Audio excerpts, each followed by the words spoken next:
Plic et Ploc se promènent dans une forêt méditerranéenne par un après-midi de juillet chaud et sec. Soudain, ils aperçoivent un feu de forêt. Les flammes sont immenses, elles se déplacent rapidement et semblent tout détruire sur leur passage. Les pompiers sont là pour l'éteindre.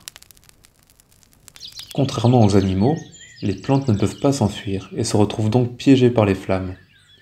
Est-ce que le feu détruit tout sur son passage et ne laisse qu'un désert sans diversité végétale ?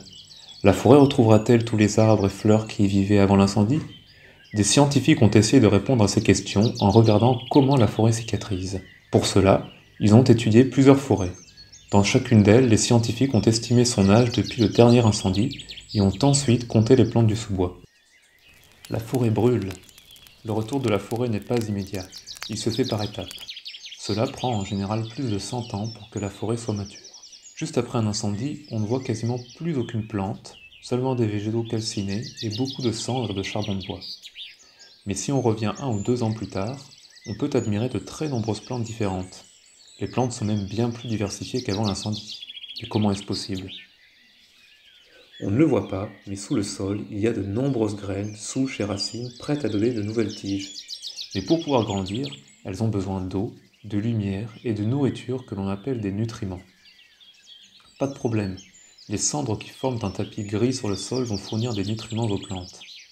Pour l'eau, c'est aussi plus facile de s'en procurer car les grands arbres ne sont plus là pour pomper toute l'eau du sol. Et pour la lumière, fini l'ombre des grands arbres. Le soleil éclaire généreusement le sol de la forêt brûlée. Il y a donc suffisamment de nourriture pour que de nombreuses plantes différentes puissent grandir côte à côte.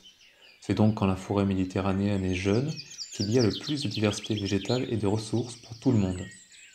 Au départ, ce sont des plantes si petites qu'il faut te baisser pour pouvoir les toucher. Parmi ces plantes, on trouve le thym, le romarin, mais surtout des pins d'Alep. Pour l'instant, ils ne dépassent pas ta tête, mais peuvent devenir très grands car ils poussent très vite. 20 ans après le feu, les pins dominent le sous-bois. Leur feuillage laisse moins passer la lumière.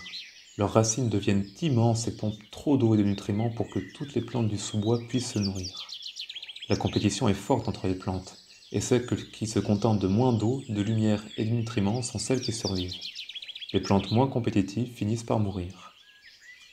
Sous l'ombre des pins, tu peux observer des chênes qui commencent à pousser. Ils sont deux, l'un s'appelle le chêne vert, l'autre le chêne pubescent. Ils sont plus petits car ils mettent plus de temps à grandir que les pins. Ces deux arbres ont besoin de moins de lumière, ce qui leur permet de pousser même à l'ombre des pins. Attaqués par des champignons qui font pourrir leur tronc, les pins se cassent ou se déracinent avant 80 ans, ce qui est très jeune pour un arbre. Grâce à leur disparition, la compétition est moins forte.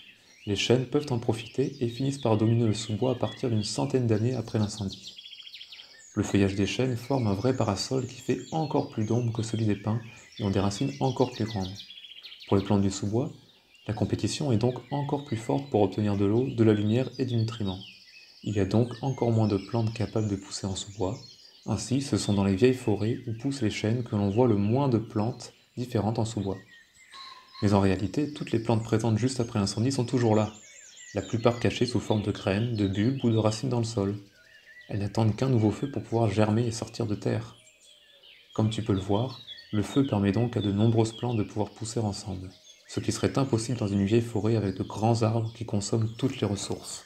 Comment les humains peuvent-ils aider les forêts à rester diversifiées ? Les feux de forêt représentent un danger pour les humains s'ils se produisent proches des maisons. C'est pourquoi les pompiers tentent de les éteindre tous. Mais comme nous l'avons vu, les feux de forêt sont utiles pour entretenir la diversité de plantes. Si le feu se propage dans des endroits où il n'y a pas de risque pour les humains, cela est bénéfique pour la diversité de la forêt sans être un danger pour nous les humains. Mais attention, quelques rares plantes, mousses, champignons et animaux ne vivent que dans les vieilles forêts. On les connaît peu. Ces vieilles forêts sont aussi utiles, elles jouent un rôle pour la diversité et pour la qualité de l'environnement. Il faut donc un peu de tout, des jeunes forêts brûlées, des bois plus âgés et de très vieilles forêts. Le paysage doit donc comporter un peu de tout.